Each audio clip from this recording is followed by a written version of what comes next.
Welcome to Health Oddity, the show that strips away the jargon and hype surrounding all things health and fitness to help you live a long, strong and energetic life. Lining up at the bar this week, here's Peter Lant, Paul Bassett and James St. Pierre.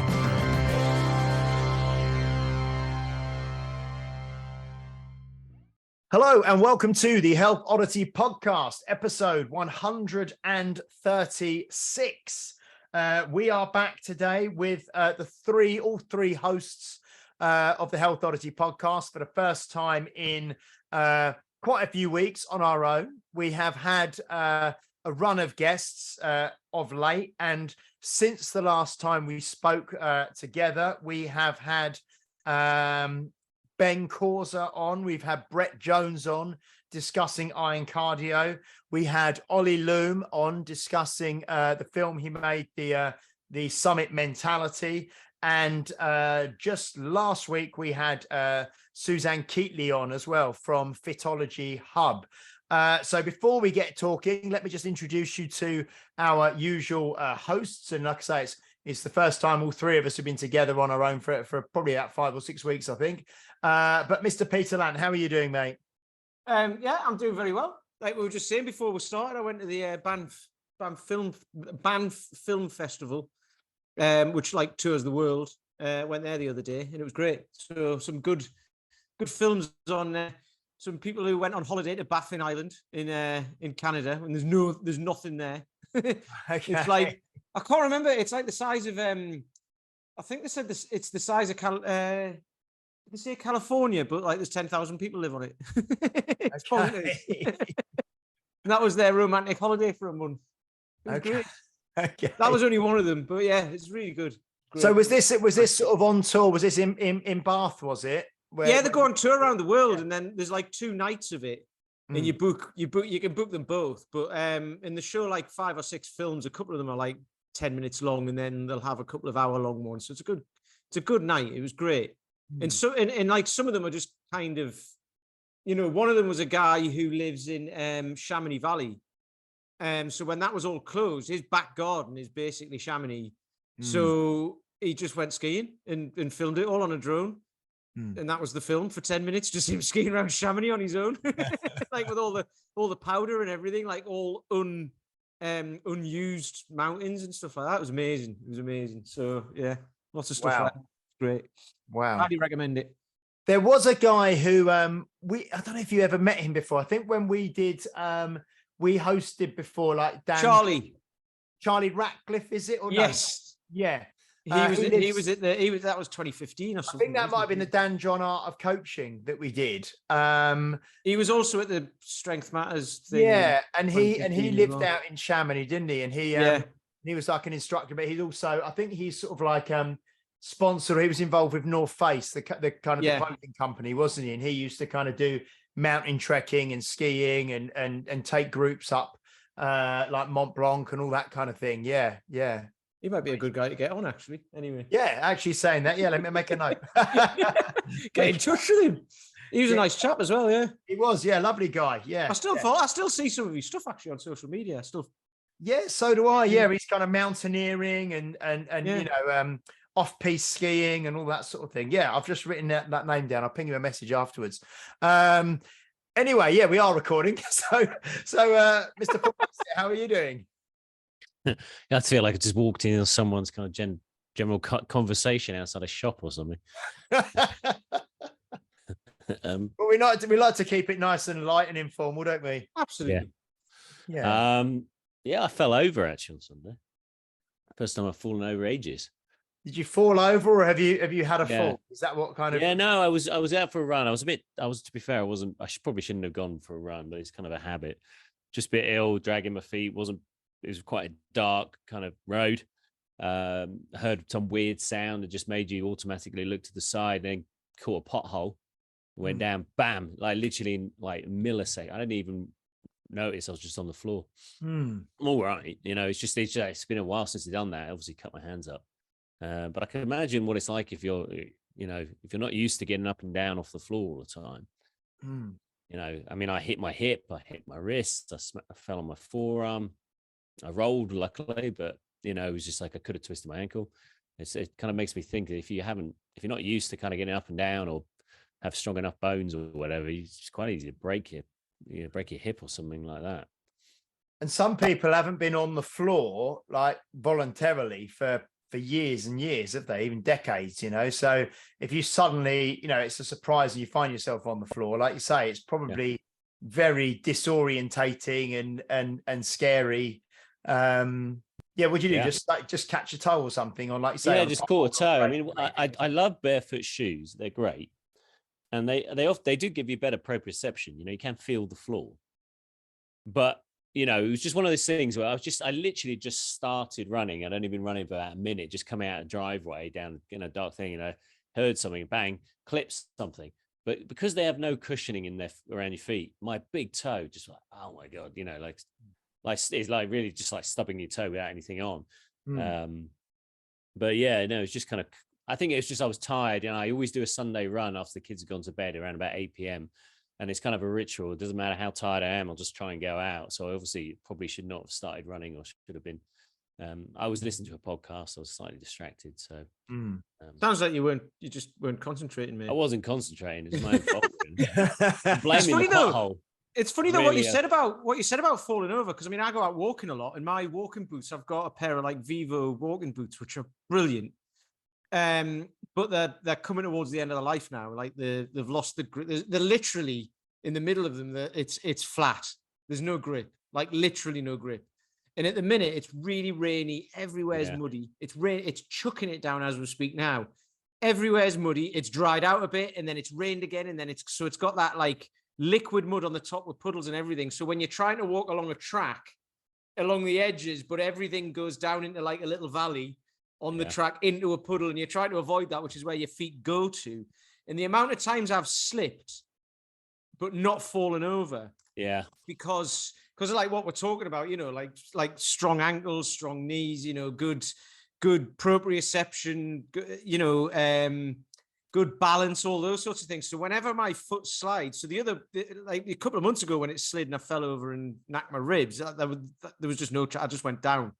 Yeah, that's what I was. That's just a bang. I just like, my foot just went from under me. But when this happens, you kind of slide along, and when you see people slide and then fall over in slow motion, you can see it happening.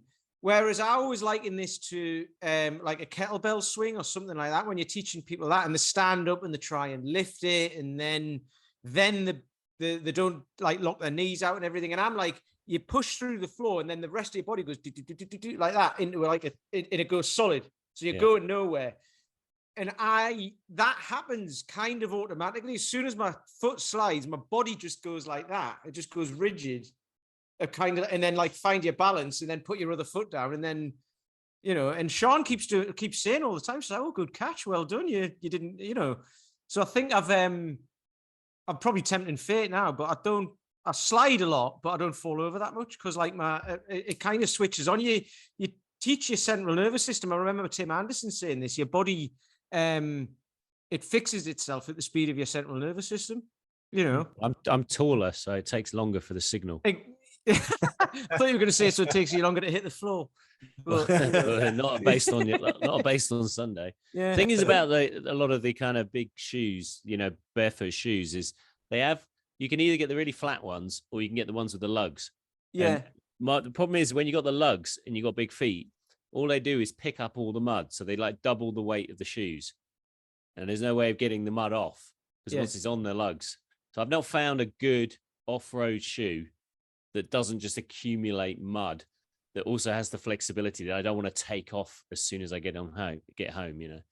I've got two sets. Well, so you just walk around the house with like your muddy shoes on. You just get sorted. It'll dry out, won't it? Why not? Because once you've done it once, you might as well. I mean, that happens here. Sid does that. Well, yeah, he doesn't take his shoes off, does he?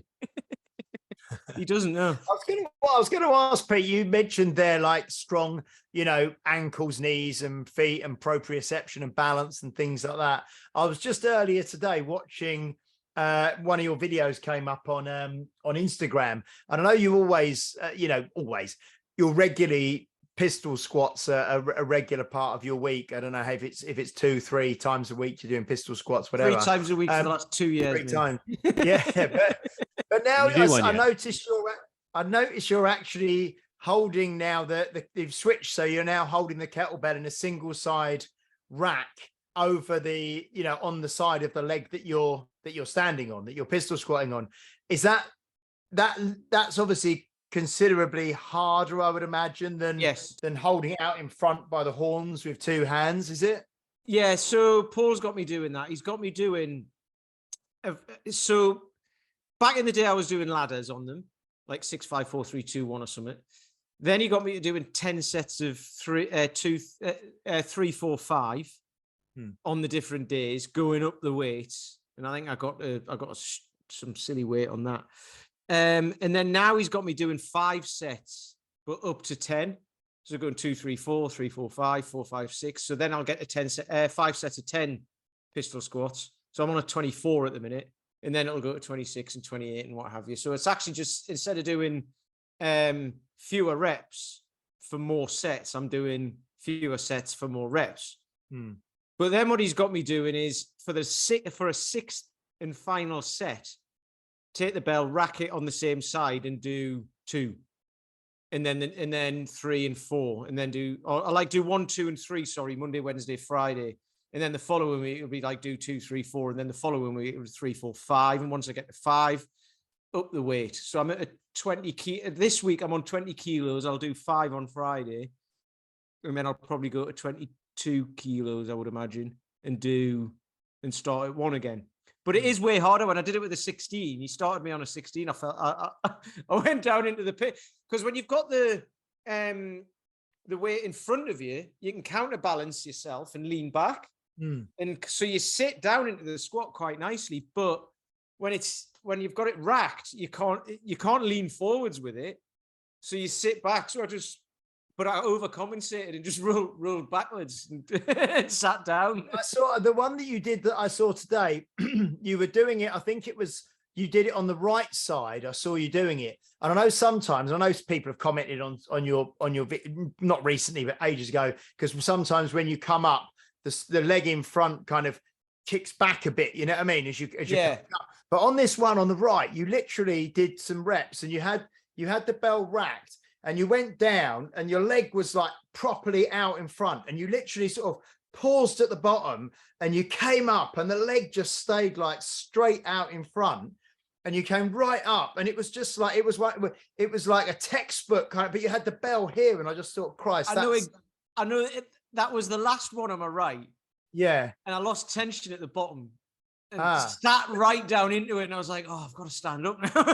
But you literally, it was horrible. What I mean. You were rock bottom, and your leg just stayed extended, and you stood up, and it was like a textbook kind of that you'd see in a pistol squat thing, but you had the rack there. I thought, well, that's that looks challenging. So if there's anyone out there writing any books and they want a textbook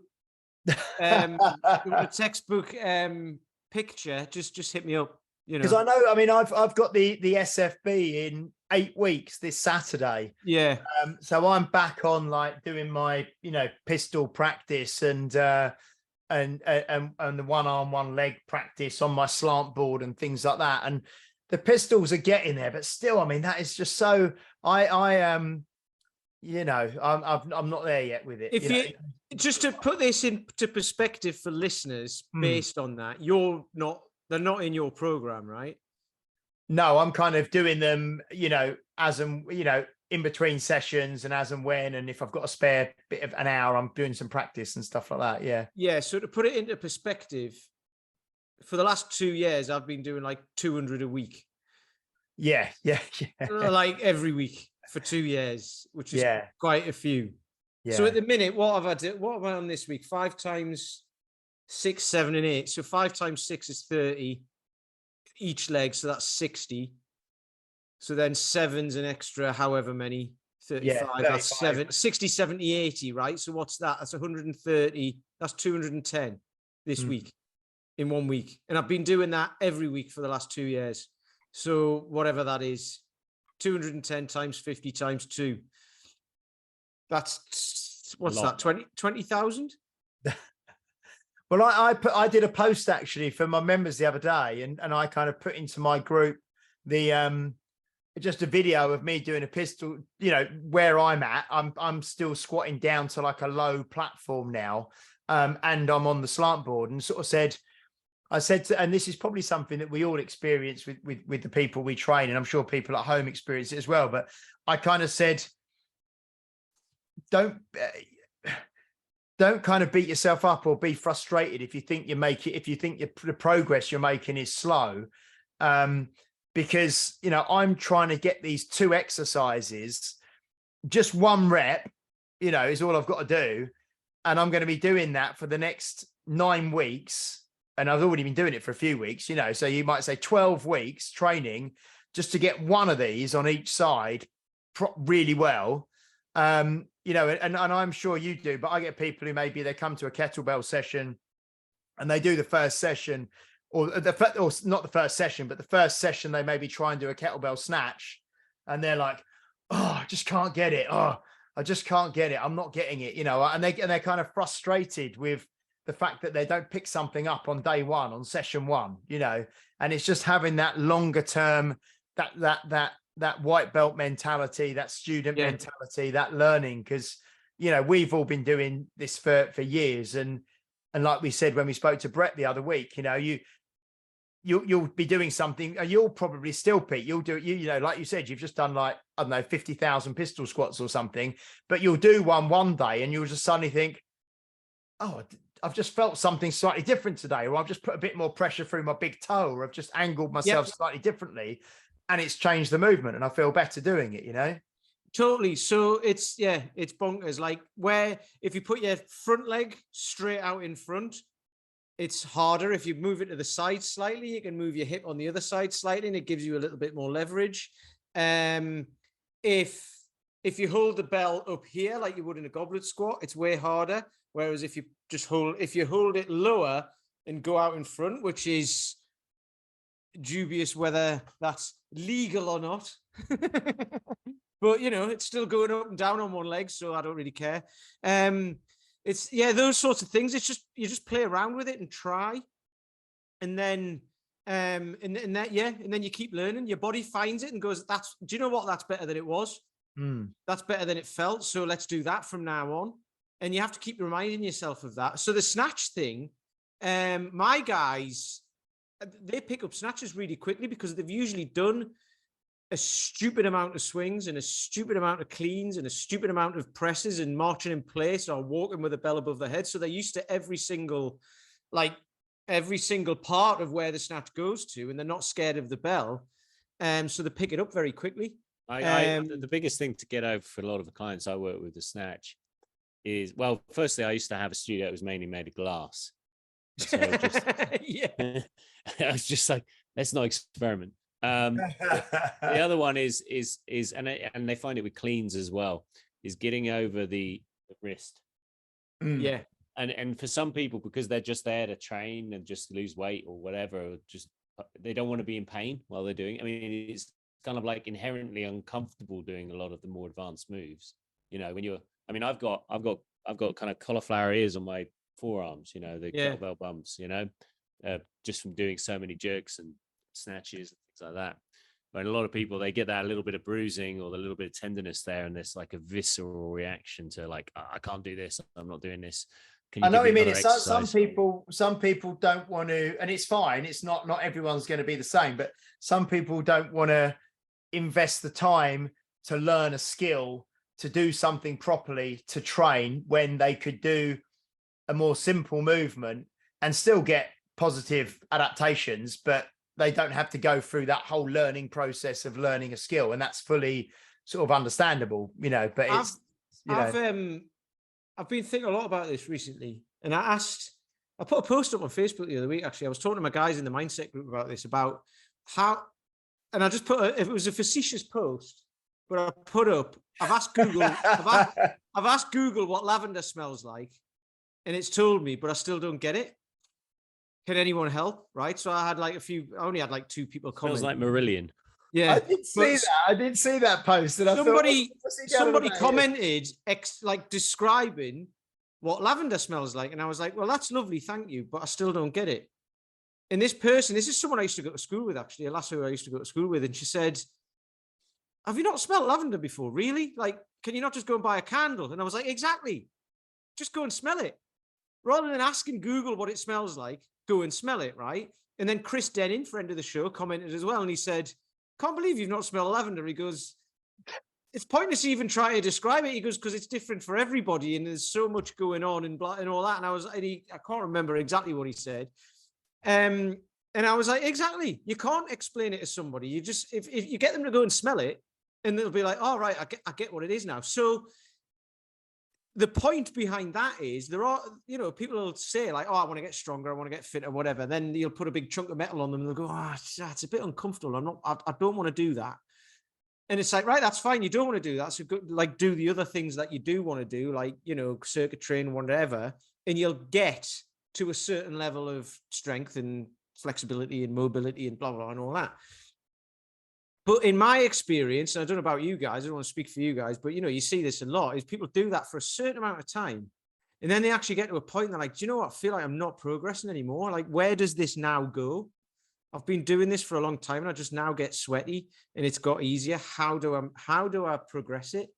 And then that's where the smell of lavender comes in. You've got to experience it to then start to do things slightly heavier and focus on one thing and blah, blah, and move through it. And then, because we know what that feels like, right? Because we've been through that process.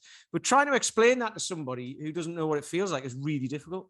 So you've just got to experience it. You've got to go through it yourself. That was a bit too much of a clever sort of nuanced post for Facebook, wasn't it? I think. Yeah, that's why I did it. Okay. No, because it's like, say, for example, and this is not saying that there's anything wrong with trap bar deadlifts, because there's 100% not, but it's like, I've got a trap bar in the gym, and it's got, two different, so it's got like, obviously a normal barbell, and it's a bit geeky, but a normal barbell, if you deadlift it, you're picking it up from 9 inches off the floor. And this trap bar's got handles that are a bit higher, so you're picking it up from about 15 inches off the floor. So automatically you're picking it up from higher off the floor, so it's easier to do. And the way you're standing in the trap bar is more advantageous to pick it up more easily with less technique, because you haven't got the bar in front of you at the shins and all the rest of it. But so people start doing a trap bar deadlift because there's less coaching involved and it's safer, in inverted commas, it's easier. There's less coaching involved. You're picking it up from slightly higher. It's more comfortable.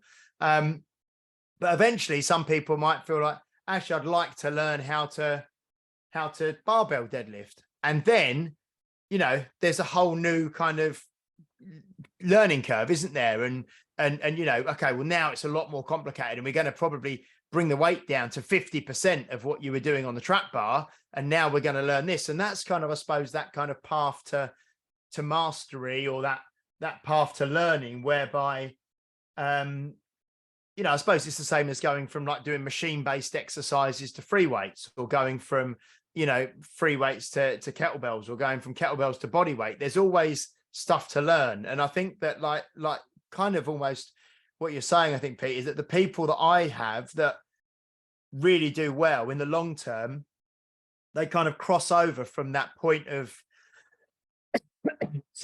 just wanting to train and get sweaty, and they actually want to learn and develop a skill and invest time to do something really well. But that's where it's really hard when you get someone who's brand new. Well, it's not really hard. I don't find it hard anymore, because I just say, right, let's just do what you want, and then eventually, if they stay long enough, they go through that process themselves anyway. But it's like we've spoke about before. There's different levels, isn't there, of you becoming your identity. So it's not your identity when you first start out. So it's like, well, you can't force that upon someone. They have to learn that for themselves. So that's the whole point in that lavender thing. I mean, that's basically it's an old kind of Buddhist trick. They ask you ask someone a question that they can't answer, and then they, it's a way of meditating and all that sort of stuff. So they're called koans, Buddhist koans. And you can't actually answer the question, so you have to just think through it and stuff like that. But that's kind of another one where you might ask somebody for the feedback of the thing, and they know, but it's one of those things that you can't explain to someone. You have to experience it for yourself. And that's kind of like changing someone's belief system. You can't tell them to change their belief system. They have to experience it for themselves and then tell themselves, because they're only going to listen to themselves anyway. So they go through that process. So it works out really, really nicely. But yeah, it's hard to get that across. Hard to get that across in a meme. And just before we started coming on, Paul, you started talking to us about, or you mentioned that you've had a number of inquiries, I think, recently from you say, from the conversations that you had recently. I just had a spate of inquiries about personal training, not kind of like through Facebook, but actually through the website, which is generally where people are kind of pretty committed to personal training, etc. And they want to explore it quite seriously. And they're asking me about, they don't want to bulk up, and I've not had a spate of people asking me, all women, saying they don't want to bulk up. And, given the example of, typically the mind going to bodybuilders, some people either seeing, someone like Jessica Biel being too bulky. So, which, obviously as a guy, you're a bit like, really? So it was just, it was a difficult one to approach, really. I mean, I just basically said, look, right from the start, and it's probably worth airing this right now, is that I'm a strength coach. And we lift weights, and we've just found that a very effective way of changing people's body with the time that they have. Is that something you're going to be comfortable doing? And some people just said no straight away. So I was a bit surprised, really. I hadn't heard it. I think, the tide has turned over the last few years. People, particularly women, most of the women who approach me now are kind of saying, I'm not strong enough. I want to be stronger. I want to, and they understand that the strength component is going to get them the result they want. I think it's difficult to kind of confront those things too much over the phone, because I don't want to just say, let's sit down and have an hour's conversation, and I hope that I can convince you otherwise. But it's amazing how still prevalent it was. Yeah, it just threw me because it was just so many this week. I don't know what people have seen. Yeah, I mean, I'm just wondering if people, because I've got a lot of women you mainly of sort of in their 40s, 50s and 60s who are lifting a lot of weights and heavy weights. And I'm just wondering if someone had that kind of concern, if you could almost invite them down to have a look at a class, or to meet some of your existing members who are real people who are lifting weights 2, 3, 4 times a week. And they'll see very quickly that how they look, you know what I mean? And that they're not bulked up. I don't know, because sometimes, like you say, you can't explain to people. I suppose it's almost like what people are just saying about the lavender thing, you can't really, sometimes you can't explain that to someone over the phone. If they actually came and experienced it themselves and saw, well, actually, there's 5 women here who are all in their 40s or whatever, or all in their 30s, and they're all lifting heavy weights, and they don't look like, I think, like I'm worried that I'm going to look, they may, that may be. Or they do look like they're either going to look, because it depends on what your perception is. I think some people have, any definition that they experience sometimes is, I've had people and they've actually, their shoulders have been looking fantastic and they're going, I need to stop doing this. I don't want to do any upper body. I feel like I'm getting too big, Well, and for them, they might be, so yeah, I suppose it's, my ex-wife used to, she might still do, I don't know, but did CrossFit, and her brother used to take the piss out of her because she had man's arms, and I'm like, that's I mean, it's his sister and stuff like that, but that can really set someone back, or someone else might hear that and go like, well, I'm not going to go and do that then, because I'll get called. People will say I've got man's arms. Most men don't have man's arms. No, whenever I see stuff like that online, because you often see it's down to the insecurity of the person posting or saying, because especially online where it's kind of anonymous, or you're safe, you can say whatever you want online and there's no comeback. You'll see, even like someone like Rebecca Rouse that we had on, or I know we could say Donna Moore, but she is like world's strongest woman. She is very muscular and looks very, very strong. But someone, like a Rebecca Rouse or some of the other ladies that we've had on who lift weights and who do look strong and toned and athletic, you often see, someone online will put, for some reason there's no need to say anything, but they'll for some reason chime in with a comment, I don't like the look of that, or I think you look manly, and it's so often it's the insecurity of the man posting the comment that that's not even just online. So there's a guest. I'll not say who it is, but there's a guest who was on, friend of the show, and she says people say that under the breath, and not even under the breath. They say to their friends as she walks past. Are you talking about Claire Booth? Yeah, she says people have said that. Yeah, the one whose name I wasn't going to mention. Yeah. Well, no, I did, because she quite openly sort of says it herself, doesn't she? And so people talk about her in the same room as she walks past her in the supermarket and go, bloody hell, look at that. I wouldn't want to look like that. And it's like, imagine if you said that to someone who was obese walking past. You'd be a horrible person, wouldn't you? They'd be like, you can't say that. It's disgrace. It's a condition. It's a disease. It's a whatever it is. And but then apparently it's all right to say that about her, who's put a lot of hard work in and all that sort of stuff, which it isn't all right, by the way. But it's quite. I always find that sort of stuff quite interesting. I think the thing is, I think it gets to her as well. I actually. Oh no, yeah. It would, Yeah. The thing is, this is that so people are so deconditioned to seeing athleticism. Yeah. And to be fair, obviously when we look at pictures on social media, we look at pictures in magazines, there is a very specific set of behavioral changes and environmental manipulations that create that photo. Dehydration, lighting, Photoshop, filters, and exactly. Like there's a lot of stuff going on there. The Photoshop, but an athletic body is very. I think I've probably said on the podcast before. I sat down with a guy recently. And I said, "Look, you look like the average 35-year-old guy. To take yourself to what you're telling me you want to do is going to take you outside the norms. It's going to make you're going to look different. You're going to be acting different. You're going to be. Most people look like you at the moment, and that's fine because you wear clothes really well. You're well dressed. You stand tall. You're not overweight. You're not underweight. You're just normal, and that's what everyone is really. So when you see a very athletic body, sometimes people. I don't know if it's just maybe Eastern European humor, but I had one lady say to me, "You don't look like a personal trainer." So I think she was thinking that perhaps that I maybe should have had a bigger chest and bigger biceps.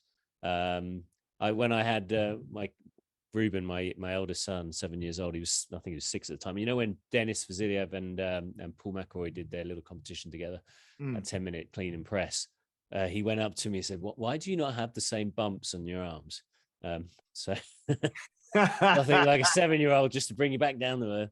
But that shows, doesn't it, like the person who said that comment to you as well, it's the prevalent preconceived kind of ideas of what fitness is, what health is, what strength is, what a personal trainer looks like, what strength training does for you. I had that this very morning because we obviously train outside, and there was a couple of lads sitting there drinking cider. What, at 7 a.m.? No, this was at 9:30. So okay.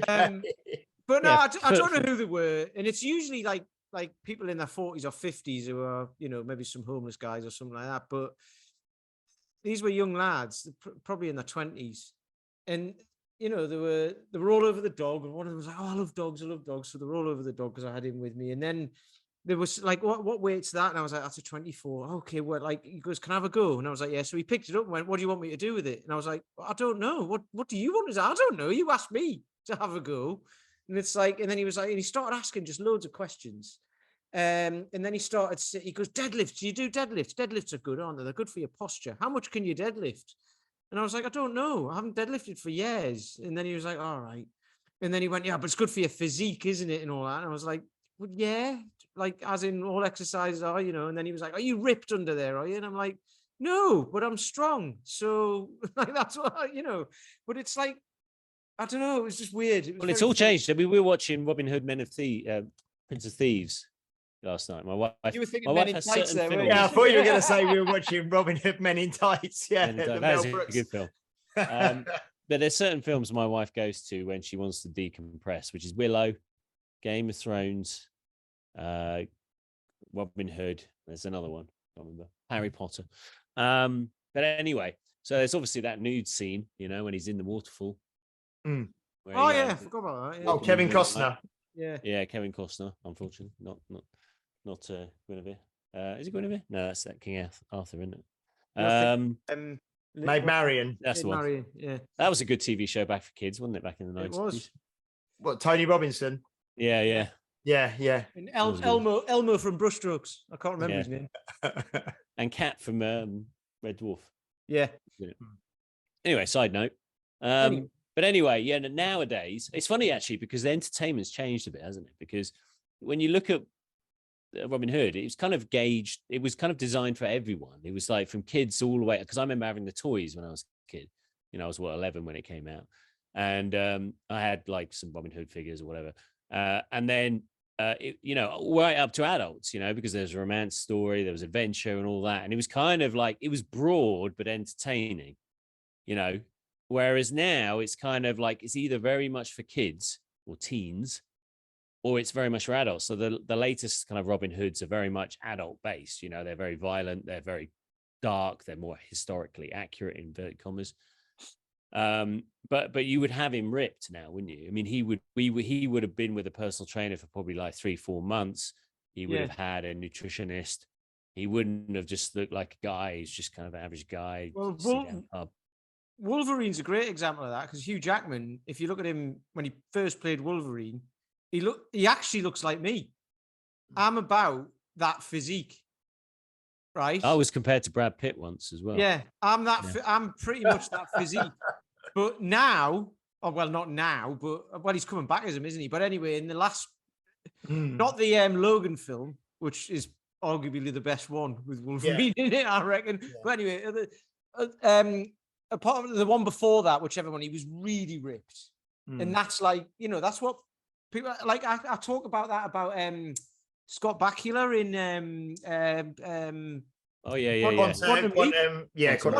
he was like the ripped guy, and if you look at him now, he looks like me. It's like we spoke about this, didn't we, with Mark Lewis, I think, like the changing I suppose the changing sort of levels of what is expected now of various people, and obviously a lot of the people in Hollywood now, they use drugs and supplements, and like you say, 6 months of training to get into shape for a role. I don't know, because I was talking to someone about this yesterday, because they're doing a new Deadpool 3, and it's going to be Ryan Reynolds and Hugh Jackman as Wolverine, and we check so. Hugh Jackman's 54 now. Yep. And he's training like really hard and doing whatever he's doing, to get ready for the film. And Ryan Reynolds is 40. He's the same age as me. He's 46, I think. Yeah. And he's obviously training really hard. And they have quite a lot of banter together on social media and that sort of thing. But they're both training for the filming, and they're both trying to kind of out-train each other, as it were. But yeah, like you say, it's 6 months of solid training and nutrition, and whether they're taking other stuff, probably TRT, kind of testosterone replacements and all that sort of stuff to get spot on for the roles, and it's that shifting expectation, I suppose, of what's expected of people. There's a lot of podcasts though that talk about TRT. I mean, I know we've done quite a few podcasts ourselves on HRT, on for women and perimenopause, menopause, postmenopause, and that is a very distinct kind of phase that obviously women face when they get to their 40s, 50s, beyond.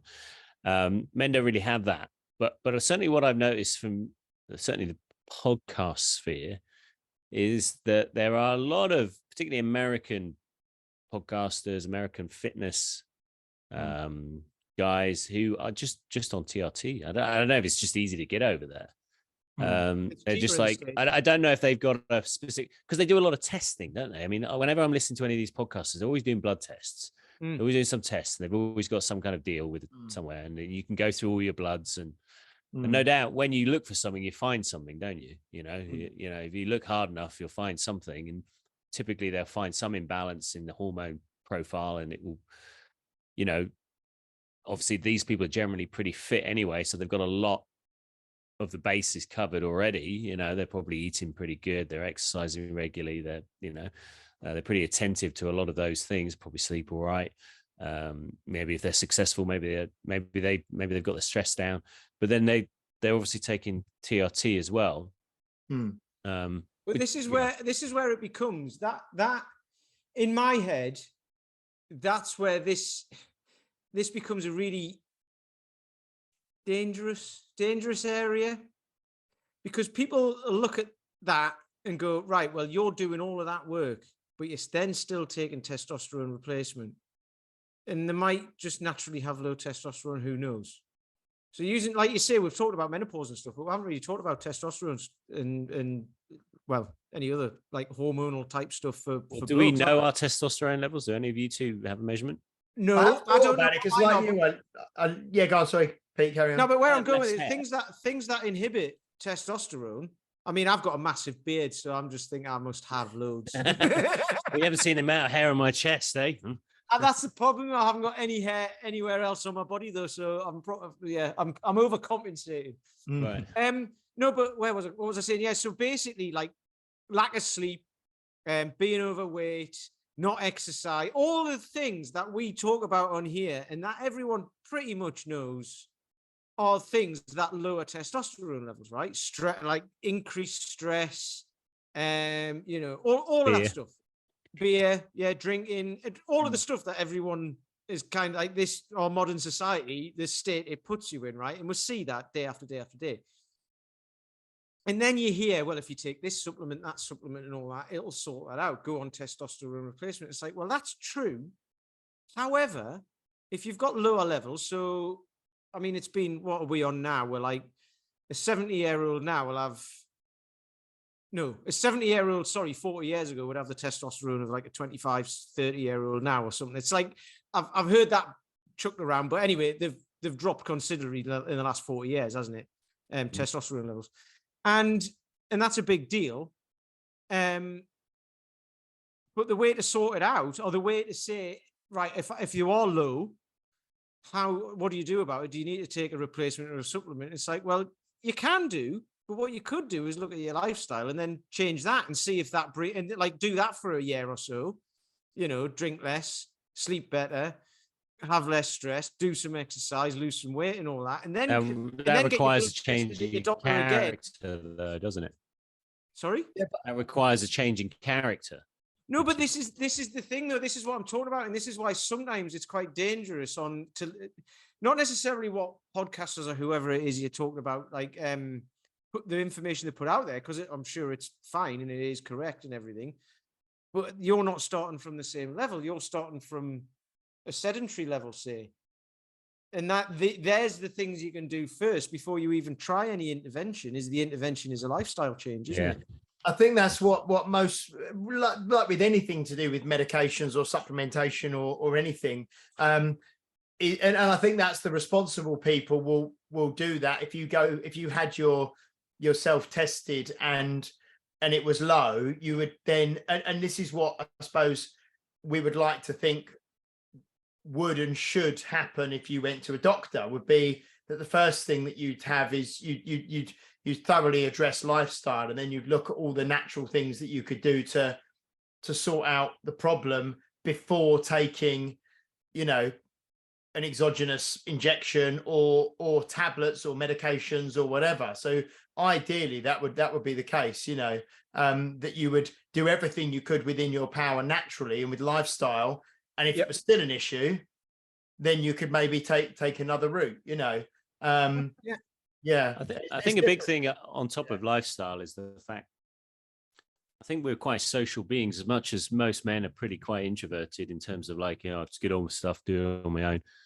Most guys actually, when you look at the bonds made in the army during wars, or the bonds made on the playing fields of football and rugby and things like that. Men do quite well actually in groups, and actually a lot of men, I think, quite isolated, they're quite lonely.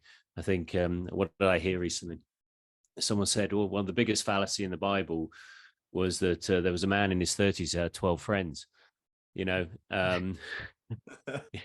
because and I'm just wondering whether or not that kind of lack of interaction and that lack of social networking, women are much better at creating networks. I think it's just, my wife's a great example. She down at the school gate, she knows everyone, and I'm just like, who's that?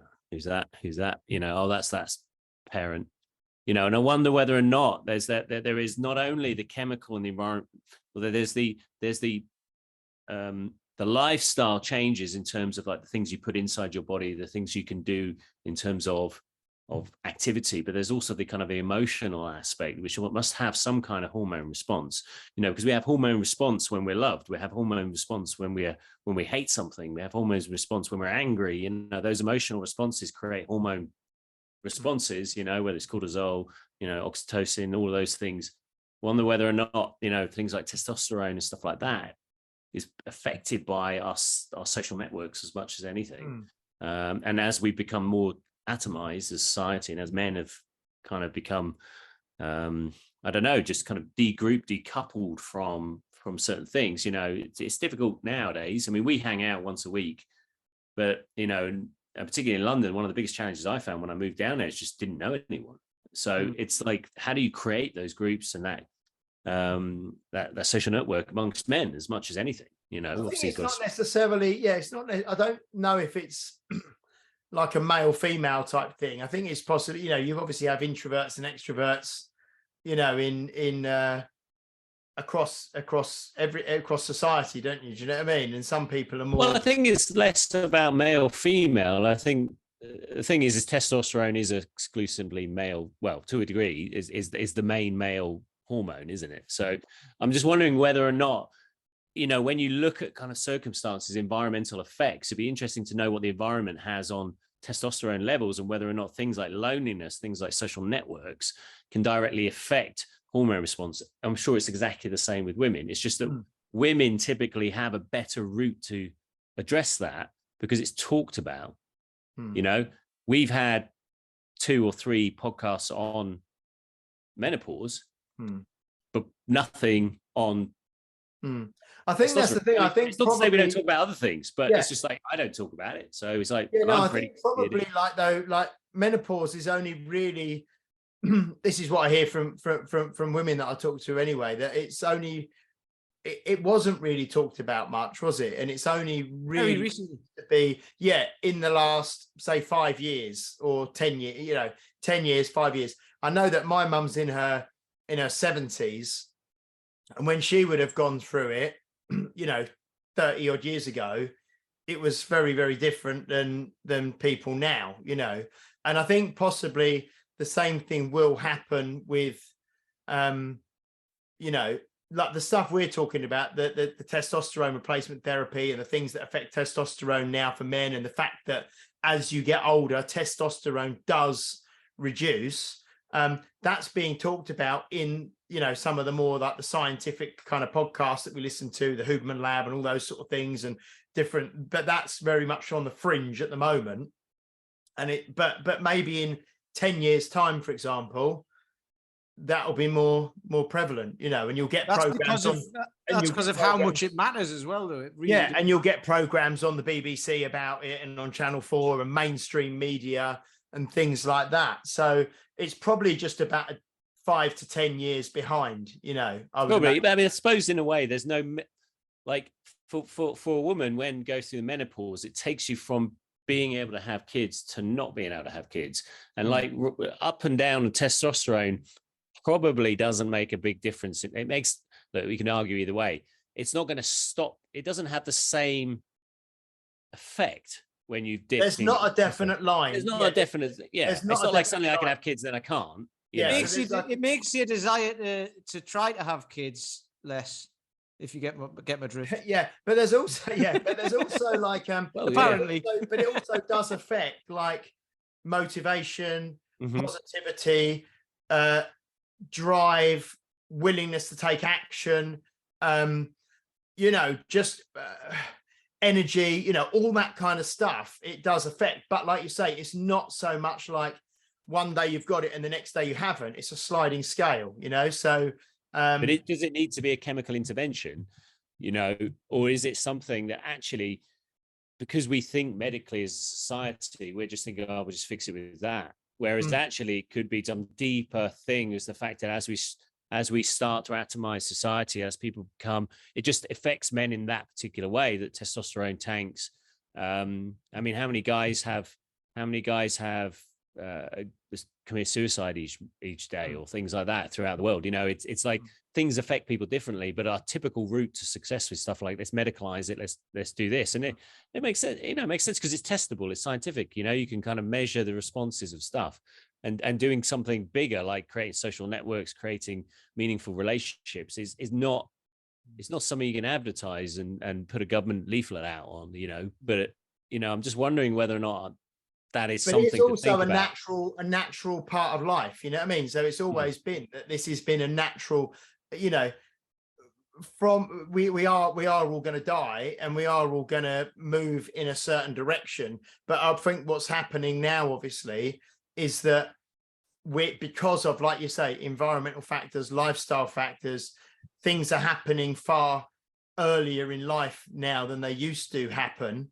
In terms of the testosterone stuff, because of poor diets, stress, poor sleep, lack of exercise and movement, whatever all these different things that are happening with people, it's happening to men a lot younger. But I think, like Pete said, that's probably the bulk of that can be addressed through lifestyle intervention. I know it's like in America, sport, you're allowed to use TRT. Men are allowed to use TRT in sport if they are medically low. They can legally take testosterone so then you get the thing whereby you get dodgy doctors and stuff saying, oh, he's low, he needs this much, when he doesn't really, and it obviously increases and improves performance. And there's a murky line between performance enhancing drugs and legally taking testosterone and that sort of thing. So it's like I say, we're kind of on, it's the early days of all of that, and it's a bit murky at the moment, but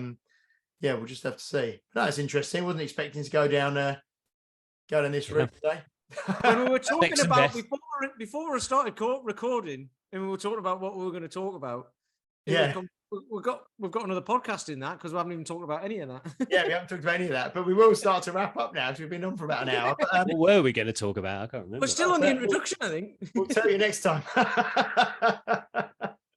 Yeah, no, that's good. No, it's very interesting, and it's I think, but again, all of this stuff, like I think that the bigger point to kind of zoom out on it, and to kind of to make a more general point, is that all these changes that are happening to people, whether it be men with lower testosterone, whether it be the type 2 diabetes pandemic, whether it be depression, anxiety, stress, whatever it is, we should try to, as much as possible. This isn't saying that there's never a cause for medical interventions for certain things, because there most definitely is, but that shouldn't be the first port of call. The first port of call should be lifestyle intervention and how we can best naturally improve what's going on with us before taking drugs and going more extreme routes, I think. And it's just that most people don't have the as a society, as an organization, NHS, whatever it might be, whichever country you're in, to actually sit down and have a full kind of lifestyle diagnostic with someone is going to take far longer than the 3 to 5 minutes that you've probably got with your doctor when you go and see them. So writing a prescription for something is obviously far quicker, easier, and gives a more immediate impact on something, but is not necessarily the best for the long term. But yeah, interesting. We're all just sitting here now. Cool. I think we've had a good chat, haven't we? So probably this. Is there any final thoughts before we wrap? Or I've got one, Mhm. but it's not really. You're not going to insult another entire No. It's usually no. Just the makers of Robin Hood, Prince of Thieves, because he lands at Dover, right? And then he goes to get to Nottingham. I mean, I know that, like, maps it back. Yeah, I remember this. Yeah. Were probably a bit shit, but he ends up in it's Sycamore Gap next to Hadrian's Wall, which is like border country. It's up near Hexham. Is that where he meets Morgan Freeman? What, in Hexham? No, he doesn't. He meets Morgan Freeman in the prison, doesn't he? It's in where the country. kid climbs the tree, where they're after him. Yeah. The kid climbs the tree, and then the sheriff of Nottingham's mate. What's the name of the actor? The one with the long dark hair, the bad guy. Who's in? Who's in Crow. He was in the Crow. Yeah, Michael Wincott. Yeah, I love him. Fact. He's great. He's just evil, isn't he? But he where they chase the kid up the tree, that's Sycamore Gap on Hadrian's Wall. Okay. Which is miles away from Nottingham and Dover, but he goes via there to get to Nottingham. So yeah. Well, that's luckily, you're probably one of the only people who recognise that. Well, I've got a big fact about Robin Hood. The little boy, the little boy who's going to get strung up and hung. He's a personal trainer who works just down the road from me. All right. Okay. Yeah, owns a business just down near New Malden. I think it's New Malden.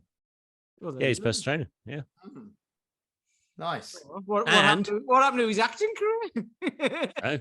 I know which one would be more lucrative. One of the merry men was the pickpocket in Oliver Twist. What's his name? There's Oliver Twist, and then there's Artful Dodger. Artful Dodger. That's it. Jack Wilde. Jack Wilde was the Artful Dodger in the film. Yeah. Yeah, in the musical one. Yeah. Yeah. Yeah. So he's in that as well as one of the Okay. one of the merry men. So. He was a massive. Anyway, we'll not go down. He was a massive alcoholic, wasn't he? And what have you? Yeah, I mean, he aged quite a bit in probably 25 years. Yeah. Oh well. Yeah, and Oliver Reed was Bill Sykes, wasn't he? Yeah, he probably. Anyway, we're moving into a movie stroke musicals podcast. You're gonna start singing, James. Which is not a bad thing. Yeah. Okay. Anyway, right. So that was episode 136. We kind of went around the houses a bit, but I think it was interesting. I enjoyed it anyway. A bit like Robin Hood trying to get from Dover to Nottingham. Yeah, went via Braveheart. And I've never been to Nottingham, and we'll be in Nottingham in May. Wow, won't we? Honestly, that's I think. Is there there must be like some kind of Robin Hood museum or something in Nottingham, or there's got to be some kind of tourist stuff around Robin Hood in Nottingham, is there? I've no idea. I don't know. We're going. Pete and I are going to the UK's strongest man and strongest woman in Nottingham, and I'm taking my little daughter Bella with me. So I'm there for like 3 nights. I thought if there's something about Robin Hood there, that'd be quite good as well. I might do that. I mean, there's museums for all kinds of things, isn't there? Yeah, that'd be nice. Might even have the map that he used to get from. And you look at it and go, "What an idiot!" They're probably sitting there with his dinner on the table, like, "Where the hell have you been?" But Morgan Freeman wouldn't have known any better, would he? He would have just been, "I'll just follow you, your country." Yeah, it's this way. Well, Robin Hood was Canadian, wasn't he, in that film? Or was he Canadian or American? Yeah. Anyway, we will be back next week for episode 137. Please do like, share, subscribe, leave a review if you're listening on a platform that allows you to do so. And if you'd like to join the Facebook group, go into Facebook, search Health Oddity on under groups, and we will let you in. And thank you all for listening. We will see you next week. Goodbye. You've been listening to Health Odyssey with Peter Lant, Paul Bassett, and James St. Pierre. To get your regular fix of hype-free health, you can subscribe and leave a review wherever you get your favorite podcasts. You can find out more on today's and other topics at healthodyssey.com or find us on Facebook or Instagram by searching for Health Odyssey.